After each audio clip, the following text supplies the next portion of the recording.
LG전자가 우크라이나 건설사와 손잡고 현지 난방환기 공조 시장을 정조준합니다. 더구로에서 자세히 보시죠.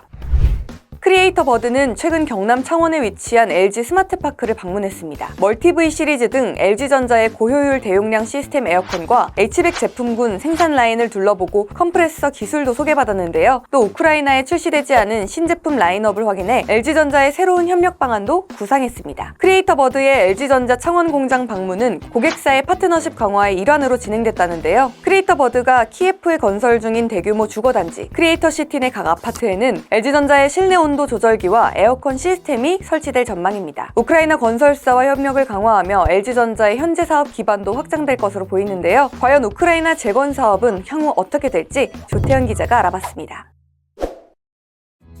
이번에는 또 한번 우크라이나에 대한 이야기를 해보고자 합니다. 여전히 우크라이나 재건 사업에 대한 기대감은 꽤 있는 편입니다. 하지만 예전과 비교를 하자면 그 재건 사업에 대한 기대감 자체가 많이 사그라든 게 화가 난 분위기입니다. 개전 초기에만 해도 전쟁이 이렇게까지 길게 이어질 것이라고 예상한 사람은 거의 없었을 텐데요. 그 전쟁이 벌써 2년 넘게 이어지고 있고요. 이런 상황 속에서 LG전자가 우크라이나 진출 행보를 가속화하고 있다는 소식인데요. 우크라이나 건설사와 손잡고 현지의 난방환기 공조 시장 이쪽을 노린다는 소식입니다. 여기 나오는 이 건설 회사가 최근에 LG 스마트파크를 방문을 했는데요. 이 건설 회사가 최근에 키예프 쪽에다가 대규모 주택단지 이런 것들을 건설을 하고 있다고 합니다. 여기에 LG전자가 제품을 넣는다는 건데요. 이걸 발판으로 해서 우크라이나 쪽의 사업을 좀 확대하는 그런 계기로 만들지 않을까 이렇게 볼 수 있는 부분입니다. 말씀을 드린 것처럼 우크라이나 재건 사업에 대한 기대감은 여전히 남아있기는 합니다. 이거는 세계은행 자료 보면서 조금 더 설명을 드리도록 할 텐데요. 지난 2월을 기준으로 나온 자료를 보면요. 우크라이나 재건에는 앞으로 10년 동안 이렇게 많은 돈, 그러니까 이게 4,860억 달러 이렇게 들어갈 것으로 추정이 되고 있습니다. 이게 우리 돈으로 하면은 650조 원이 넘는 엄청나게 큰 돈이죠. 당장 전쟁을 통해서 사회 인프라가 대부분 망가져 버렸으니까요. 여기 나오는 것처럼 이렇게 사회 전반에 재건이 필요한 상황이라고 할 수 있겠습니다. 그들에게는 굉장히 괴로운 일이지만은 우리로서는 커다란 가능성을 가진 시장이 열리는 셈이라고도 할 수가 있겠습니다. 전쟁이 마무리돼야 이런 재건 사업 자체가 좀 본격화가 될 수가 있겠죠. 이건 뉴욕타임스에 실린 젤렌스키 대통령의 인터뷰 기사 그리고 영상인데요.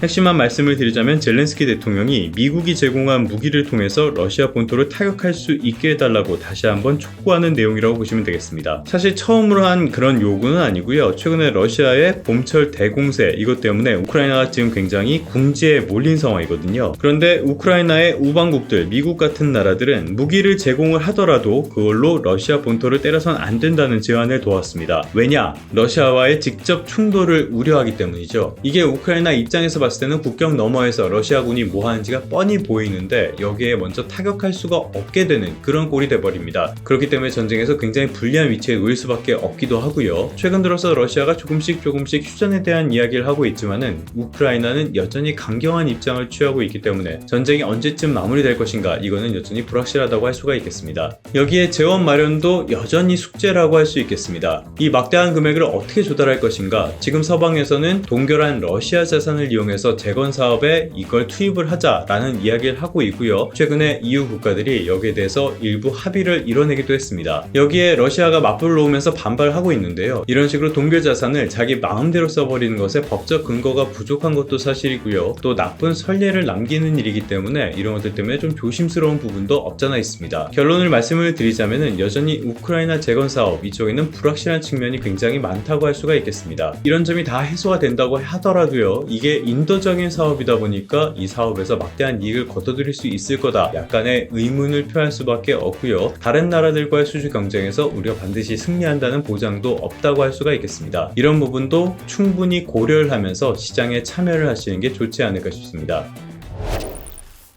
그러면 성공 투자하시고요. 다음 시간에 다시 뵙도록 하겠습니다.